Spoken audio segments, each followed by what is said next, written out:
Bismillahirrahmanirrahim. Assalamualaikum warahmatullahi wabarakatuh. Alhamdulillahirabbil alamin wassalatu wassalamu ala anbiya'il mursalin wa ala alihi wa sahbihi ajma'in, amma ba'du. Ya, sama-sama kita hormati guru kita Al-Mukarram Al-Ustaz Mukarrabin.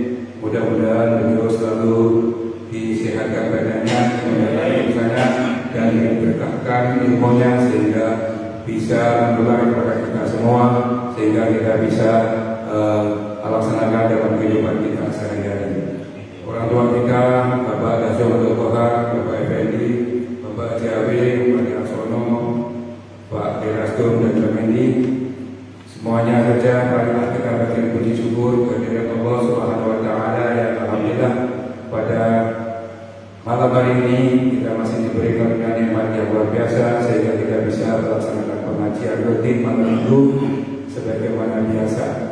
Salawat dan salam semoga tetap tercurah kepada junjungan kita Nabi besar Muhammad Sallallahu Alaihi Wasallam, kepada para sahabatnya, keluarganya, dan tentunya kita berharap nanti di yaumul kiamat kita mendapatkan syafaatnya. Amin ya rabbal alamin. Mengawali pengajian kita pada malam hari ini, mari kita buka dengan bacaan Al-Quran. Mudah-mudahan Allah memudahkan pemahaman kita terhadap apa-apa yang nanti akan disampaikan oleh guru kita, dan kita dengan ringan dan mudah bisa melaksanakannya dalam kehidupan kita sehari-hari. Ila harti Nabi Muhammad sallallahu alaihi wasallam. Al-Fatihah. A'udzu billahi minasyaitonir rajim. Bismillahirrahmanirrahim. Alhamdulillahirabbil alamin. Arrahmanir rahim. Maliki yaumiddin. Iyyaka na'budu wa iyyaka nasta'in. Ihdinas siratal mustaqim. Siratal ladzina an'amta 'alaihim ghairil maghdubi 'alaihim waladdallin. Amin. Selanjutnya akan diserahkan kepada guru kita.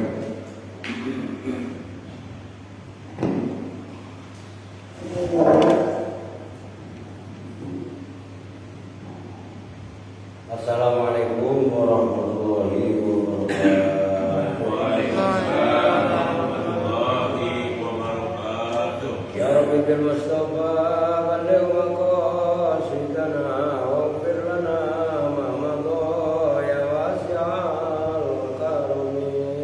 Ya Rabbi bil Mustafa balligh maqasidana waghfir lana ma madha ya wasi'al karami. Wal habibul ladzi turja syafa'atuhu bi kulli hawlin min al-awwal muqtadim. Ya Rabbi bil Mustafa balligh maqasidana waghfir lana ma madha ya wasi'al karami. Rabbina al-amirun naif fala ahbub abar rafiq qawli la minhu wa la na'ami. Ya Rabbi bil Mustafa balligh maqasidana waghfir lana ma madha ya wasi'al karami. Muhammadun sayyidul kaunaini wal thaqalain wal fariqain min urbi wa min ajami. Ya Rabbi bil Mustafa balligh maqasidana waghfir lana ma madha ya wasi'al karami. Allahumma shalli wa sallim wa barik alaihi wa ala alihi. Bismillahirrahmanirrahim. Alhamdulillahirabbil alamin. Wa bihi nasta'inu ala umuri dunya waddin. Wassalatu wassalamu ala asyrafil anbiya'i wal mursalin sayyidina wa maulana Muhammadin wa ala alihi wa sahbihi ajma'in, amma ba'du. Kita punya kelihatan. Kita lanjutkan. Pertama yang saya hormati orang tua kita, Bapak Bapak Ketua DKM Musyawarah Ta'awun, Bapak Sofan beserta jajarannya. Yang saya hormati juga Bapak Daso, Bapak Dinasto, Bapak Ekber, alhamdulillah ini Pak Jawin juga hadir ya. Amin. Orang tua kita dukunglah beliau sampai kan begitu ya. Emangnya kalau tetangga kan gitu. Mudah-mudahan nama semuanya dirahmati oleh Allah Subhanahu wa Ta'ala. Baik, kita lanjutkan sekarang halaman 8. Faslun fi dzikri syai'in mimma yukrimu Allahu bihi man ata'ahu wa amila sholihati biwajhihi. Ini pasal dalam menyebutkan sesuatu tentang atau dari apa yang Allah akan memuliakan kepada orang yang taat kepada Allah, dan orang tadi beramal soleh liwajhihi semata-mata karena Allah. Jadi balasannya apa? Makanya orang-orang ikhlas ini. Allah Ta'ala telah berfirman siapa Allah Ta'ala, man amila sholihan min dzakarin aw unsa wa huwa mu'minun falanuhyiyannahu hayatan thayyibah.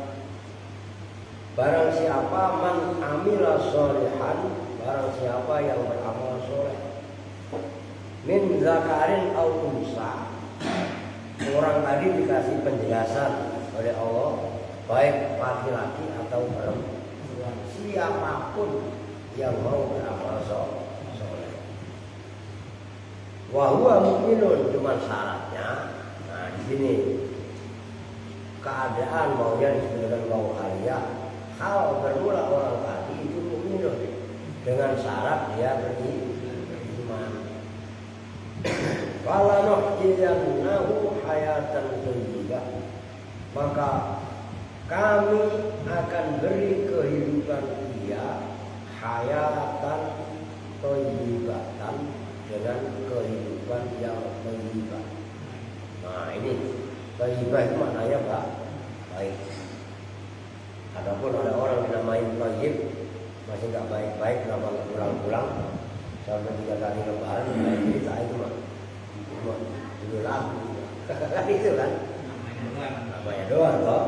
Jadi siapapun yang mau beramal soleh, baik laki-laki ataupun perempuan, namun kata kuncinya wahwa mu'minun, hal keadaan orang tadi dia beriman, maka kami akan beri kehidupan dia hayatan thayyibatan, dengan kehidupan yang baik. Ini artinya orang yang beramal soleh, ikhlas karena Allah, pasti kehidupan dia baik-baik saja. Maksudnya baik di mata Allah ya. Ia dalam kondisi kaya bahagia, kondisi pas-pasan bahagia, karena harta tidak bisa mengantarkan kebahagiaan seseorang. Nah, kalau semuanya kaya, siapa yang mau beramal soleh? Iya kan? Dan ini kita bisa belajar dari sahabat. Sahabat Nabi mempunyai sahabat yang kaya raya, Sayyidina Utsman bin Affan. Tapi juga Nabi juga mempunyai sahabat yang namanya Abu Dzar Al-Ghifari, bahkan termasuk cucu mantunya Nabi sendiri, Sayyidina Ali, terkenal juga dengan kesederhanaannya. Bahkan dalam kisah kita sering dengar, jubahnya aja pernah digadekan, iya kan, sama seorang Yahudi, karena Sayyidina Ali kalah saksi. Akhirnya Sayyidina Ali kalah, nggak punya saksi kan. Nah, justru malah dari situ Yahudi tadi berbalik memeluk agama Islam, kan gitu. Banyak contoh-contoh bisa seperti itu. Nah, siapapun yang mau beramal soleh, ya amal soleh kan sesuai dengan kapasitasnya. Bagi orang yang berilmu, mangkana lahu ilmun falyatasaddaq bi ilmi. Dia berilmu sedekah dengan ilmunya. Dia mempunyai wa mangkana lahu malun falyatasaddaq bi mali. Dia mempunyai harta, berjuang sedekahnya dengan hartanya. Punya ilmu kagak, punya harta kagak, dia masih punya tenaga. Wa mangkana lahu quwwatun falyatasaddaq bi quwwatihi. Sekarang ilmu kagak, benda kagak, udah loyo. Iya kan? Dia juga masih bisa falyatasaddaq bi du'ai. Dia masih bisa mendoakan. Ini konteksnya man amila sholihan. Apapun yang kita lakukan kalau memang didasari dengan iman berangkatnya, maka insya Allah nilai semua di dalamnya akan bernilai ibadah. Ini kan masih kaitannya bab ikhlas. Tidak hanya iman, tujuannya tadi kan ikhlas kan berarti karena Allah, maka apapun bentuk proses yang terdapat di dalamnya itu nilainya pasti ibadah. Hatta nyala sekalipun. Ini ngomong ada banyak. Loh iya kan? Loh kalau memang nawa itu Pak Haji ikhlas, ya dengan cara nyala saya bisa ibaratnya yang menyomot lah kue-kue yang ada di Jawa Barat kan umpamanya begitu kan, untuk dibagi rata, dibagikan kepada masyarakat Kota Bekasi dan sekitarnya. Maka dalam menjalankan sekalipun juga bisa juga bernilai ibadah. Apapun. Pak Sopan dulu kerja. Lu kerja itu walaupun kelihatannya nyari duit, ya namanya duitnya semata-mata ya duit lah, harta benar. Tapi kalau niatnya benar, akan bisa juga bernilai ibadah. Di musola, di masjid sekalipun, kalau niatnya nggak benar, nggak ibadah. Wah, dari sebelum azan udah datang ke masjid di musola. Gua kan yang nggak tahu kan salahnya, wah ini orang cakep amat gitu kan. Gua taunya dia ngawasin keadaan, megang handphone. Oke, kondisi aman. Sikat motor yang apa di dalam masjid. Loh iya kok enggak? Enggak sembarangan. Jangan dikira menambah di dalam masjid itu kemudian bernilai ibadah itu enggak. Loh. Maka disinilah pentingnya kita harus bisa menyelaraskan apa yang kita miliki, apa yang kita ini sesuai dengan kemauan. Wah, insya Allah nilainya pun nilainya ibadah.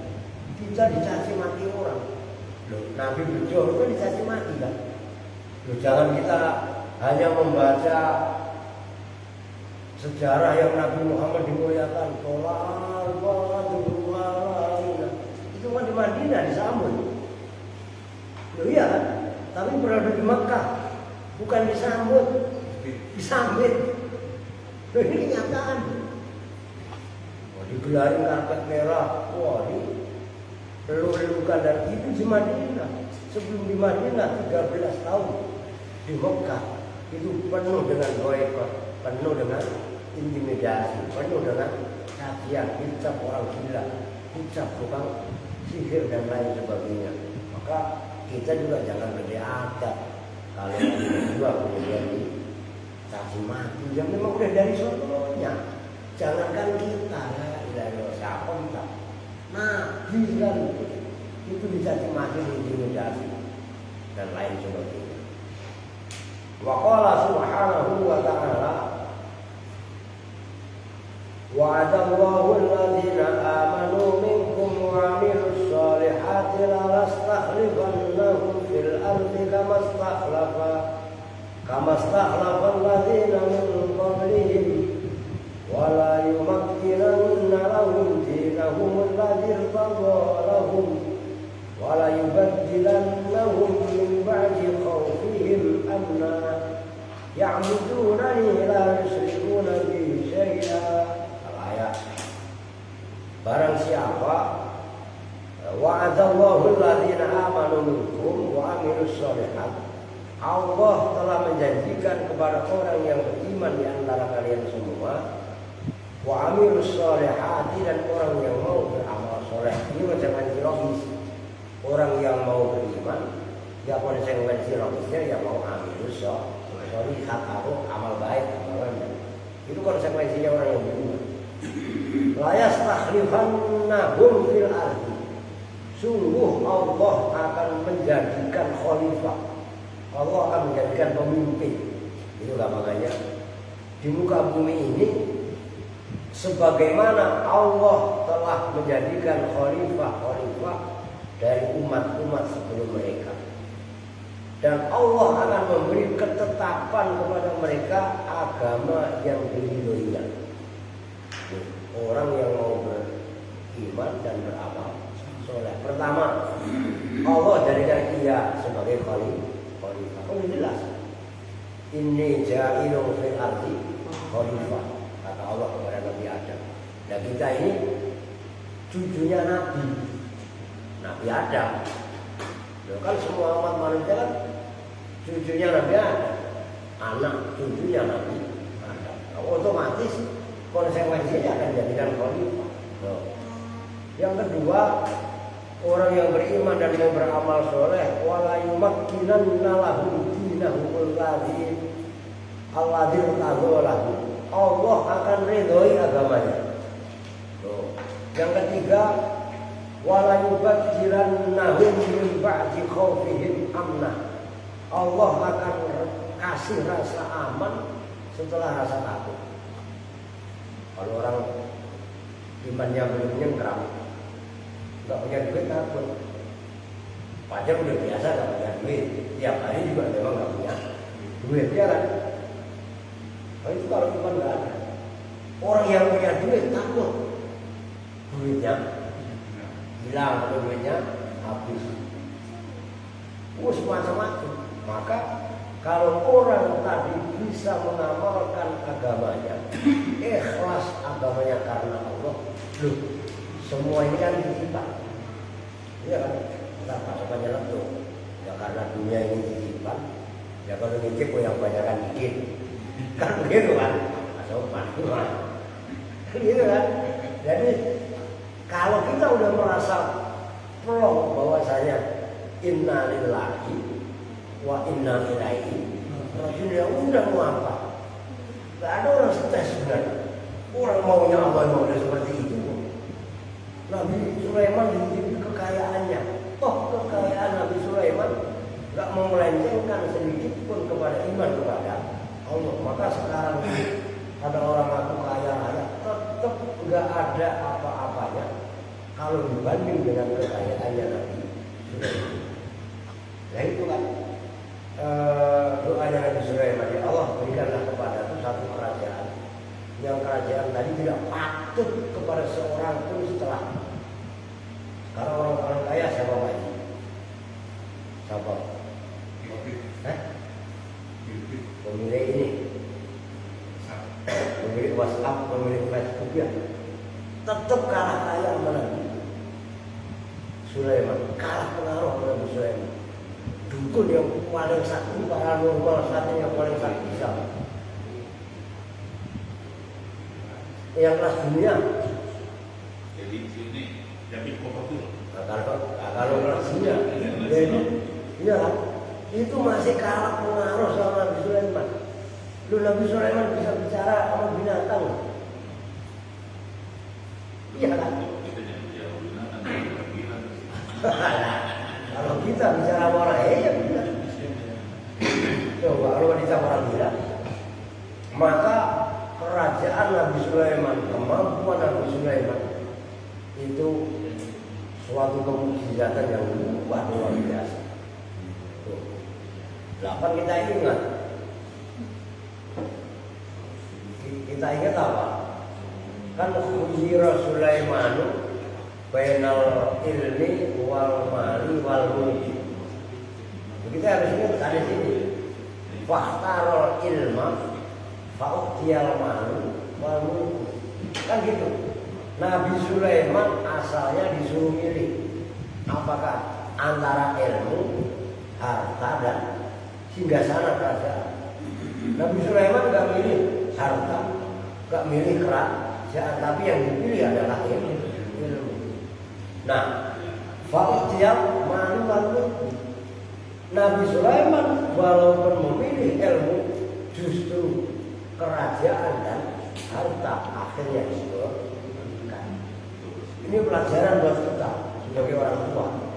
Jangan sampai kita meninggalkan putra putri kita dalam keadaan bodoh.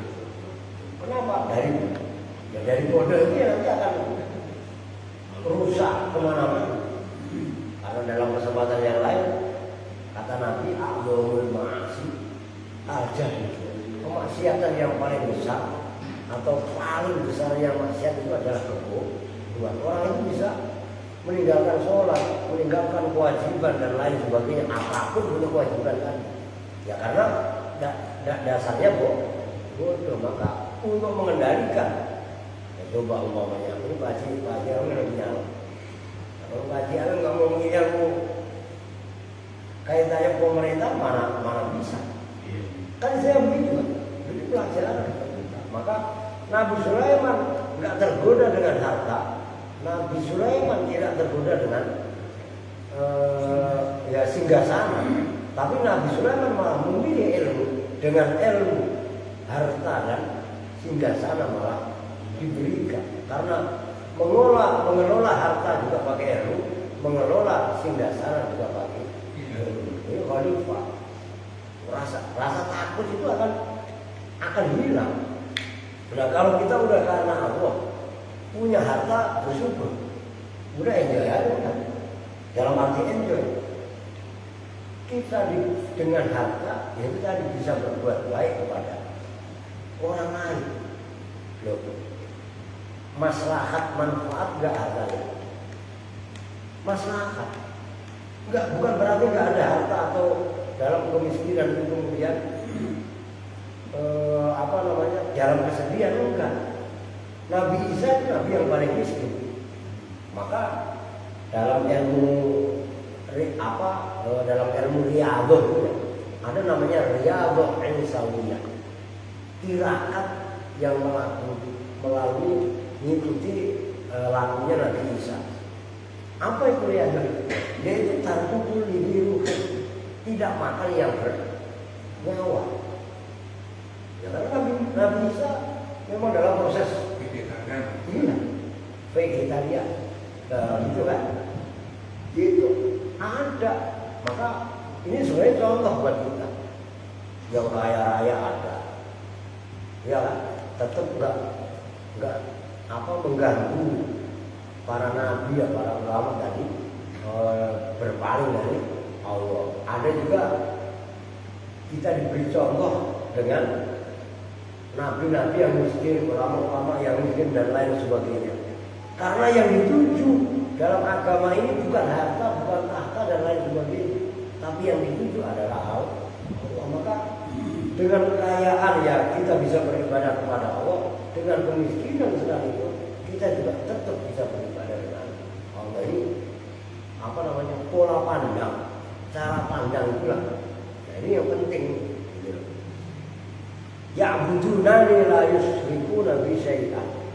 Karena dia udah merasa aman, tidak ada lagi rasa takut, maka ia tetap menyembah kepadaku. Ini kata kuncinya.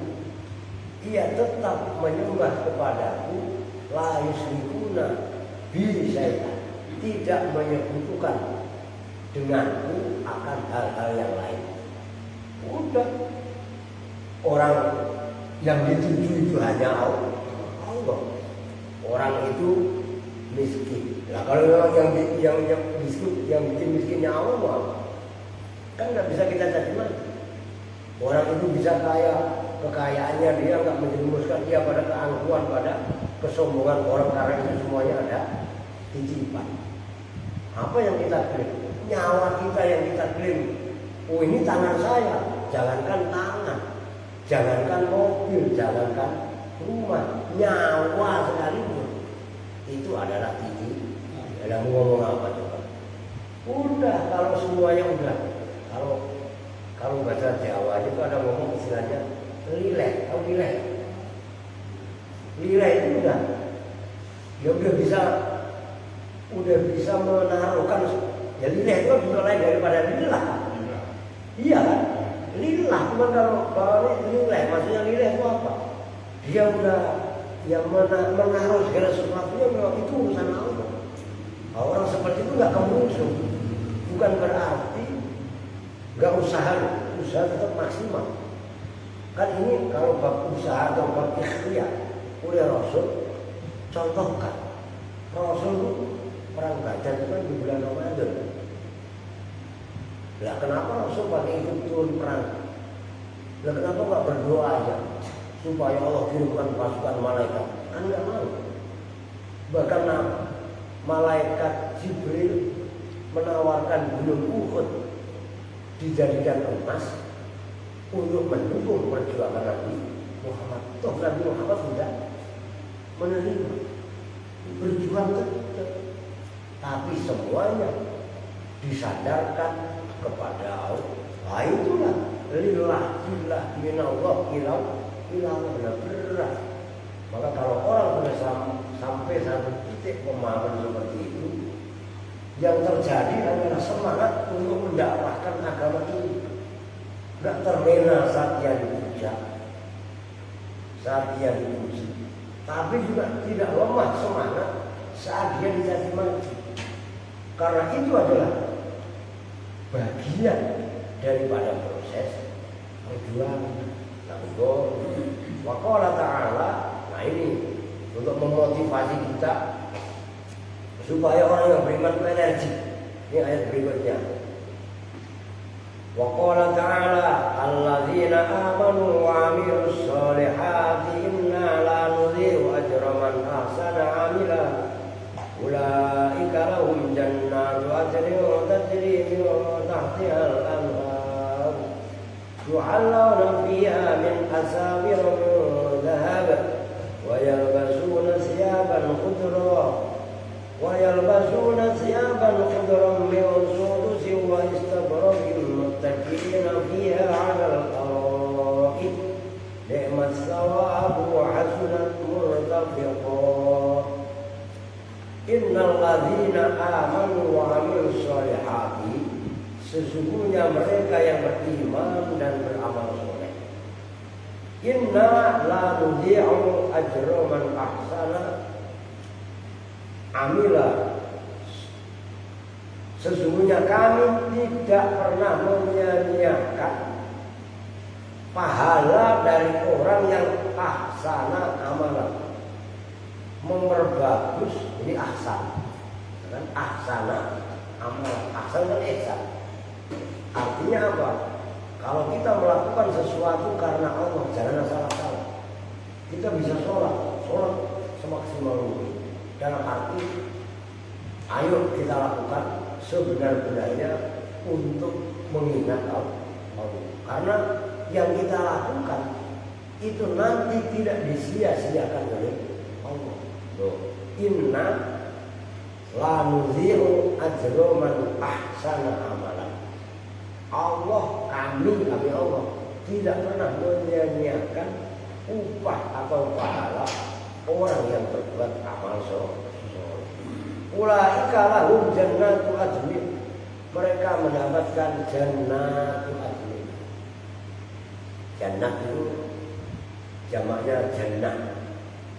Kalau bahasa Urdunya juga jannita atau bahasa Indianya. Kan ada namanya janneta juga. Itu bukan memang bahasa Arab, bahasa Urdu, bahasa Persia. Akar bahasanya kan hampir sama. Nah, surga itu digambarkan jannah. Jannah itu taman, ya kan? Nah, cuma nama taman tadi kan macam-macam nama surga. Ada surga itu diantaranya kalau versi di sini surga Aden. Ada juga surga apa? Firdaus, ila sulil firdaus ya. Ada jannatul Naim, ya kan? Ada jannatul ma'al ma'wa, tempat pengungsian, macam-macam nama. Surga 8, neraka ada 7. Kalau neraka kan Jahannam, Sa'ir, Lahor, Sakor, itu di antaranya. Nah, orang yang mau beramal soleh dan dia beramalnya pun ahsana dengan level ihsan. Baik, tidak asal melakukan. Pertama, Allah nggak menyia-nyiakan amalnya tadi. Yang kedua, Allah berikan balasan berupa jannatul adn, surga adn. Yang surga tadi tajri min tahtihal anhar, mengalir di bawahnya kan ya sungai-sungai bengawan kalau sungai. Dan sungai kita jangan punya asumsi sungai-sungai Jakarta dan sekitarnya ya, sungainya wow ya. Dan sungai tadi anggap aja sungai wilayah-wilayah puncak lah, sungai-sungai ada di daerah di Kopenhagen ya. Baru dari sana ya. Coba kalau kita asumsikan sungai ini sungai yang ada di Baduy, bersih banget. Kenapa? Karena sungai Baduy pakai sabun, pakai sampo aja nggak mau. Jadi iya, jangan kita punya pikiran di sungai itu ada bau sabun atau botol aqua atau bekas rinso, bungkus sampo, nggak ada. Bahkan mereka melarang itu. Ya coba itu. Udah nggak usah jauh-jauh, udah kalau keliling ke surga, udah ke Cikande aja. Boleh kan ada. Baduy Jero kan itu di daerah-daerah sana kan, di Buleger masih ya. Itu namanya Baduy Jero gitu lah. Ya Baduy Jero, Baduy dalam. Ya terus kenapa pula surga itu diidentikan dengan sungai? Nah ini kita harus tahu, ibaratnya latar belakang budaya masyarakat Arab itu kan nyaris nggak ada air. Kalau kita sih ada sungai bosan, ya kan gitu kan. Tapi kita juga harus belajar mengetahui secara warakas aja apa? Lupa saya. Oh, itu diantaranya. Yuhallawna fiha min asawira min dhahabin wa yalbasuna thiyaban khudra. Yang mana dalam surga tadi dihiaskan, dikalungkan, dibuat perhiasan namanya dari gelang-gelang yang terbuat dari emas. Kan identik dengan kemewahan. Iya kan? Wa yalbasuna thiyaban khudra. Mereka mengenakan pakaian hijau min sundusin wa istabrak. Bukan pada apa itu? Kalau jalan doa kami kan wajibatin, ya itu sundus dan istibrak itu jenis daripada sutra, gitu loh. Kain sutra kasar ataupun kain sutra halus. Muttaqina alal araiki, mereka berpegangan atas arak itu boleh dibilang larak atau tempat-tempat tidur yang nyaman. Kalau sekarang itu spring bed, kan gitu. Itu gambarannya. Nikmat sawab wa husna mutafaqah. Balasan itu adalah sebaik-baik pahala. Oh, itu pahala nanti di akhirat. Yang cash di dunia juga ada. Orang yang tenang itu kan bukan orang yang tidak ada masalah. Kalau sampean mau hidup tenang dan hidup dengan tanpa masalah, nggak usah hidup. Loh iyalah, jangan kita pikir Nabi Muhammad hidup itu nggak ada tantangan. Banyak sekali tantangan. Tapi setiap tantangan bisa disebabkan. Itulah rasa bahagia. Maka kan dalam alam nasr itu fa'idha faragta fa'usah wa ila rabbika farghab. Apabila kamu sudah selesai mengerjakan satu pekerjaan, maka carilah pekerjaan yang lain. Nah itu keindahan sebenarnya. Wa qala ta'ala innal ladzina amanu wa 'amilus shalihati sayaj'alu lahumur rahmanu wudda. Sesungguhnya mereka yang beriman dan yang beramal saleh, Allah yang bersifat Ar-Rahman akan menjadikan dia wuddan. Wud itu sama dengan wadud. Wadud bukan wadud. Wadud tahu wadud kan ya? Yang kelas asih kasih sayang. Mawaddah gitu. Ya, mawaddah itu dari bukan hujan bukan. Jadi agama ini dibangun atas dasar cinta kasih, welas asih dan kasih sayang. Kalau kita nggak lagi ada welas asih kasih sayang, maka yang terjadi bumerang, petaka. Udahlah antar anak sekolah satu duduk ke sekolah yang lain, antar RW yang satu nyerang RW yang lain. Kalau itu yang terjadi, jadi amat subur, nggak ada ketenangan. Ya kan? Ini sekarang yang lagi rame. Kalau kemarin kan Ukraina sama Rusia, siap. Sekarang Israel sama Hamas. Palestina. Hamas tahu Hamas? Hamas apa? Hamas itu singkatan. Kan di Palestina mungkin dua sayap, kedua top. Yang satu Al-Fatah. Al-Fatah ini yang dipegang oleh almarhum Yasser Arafat. Ya ini moderat. Begitu. Yang satu Hamas. Hamas itu singkatan Harakatul Muqawamah Al-Islamiyah, gerakan perlawanan Islam. Yang memang keras. Dulu itu yang dipegang oleh saya Yasin itu. Iya, dulu waktu saya Yasin. Tapi ini bagus. Dalam arti begini, kesemena-menangan Israel yang selama ini seolah-olah jumawa, sombong manapun, akhirnya dikejutkan kesombongan tadi dengan gebrakan Hamas yang sekali melempar ribuan granat itu, roket istilahnya. Ini jumawanya yaitu, maka kata Sayyidina Ali, kezaliman bisa merajalela bukan karena besarnya kezaliman, tapi dia orang yang benar.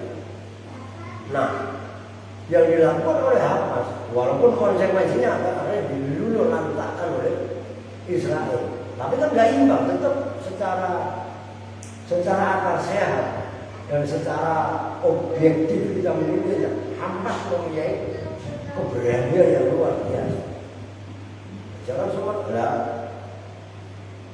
ini kalau sampai Israel punya pesawat tempur, kalau sampai Hamas Palestina mempunyai pesawat tempur, habis.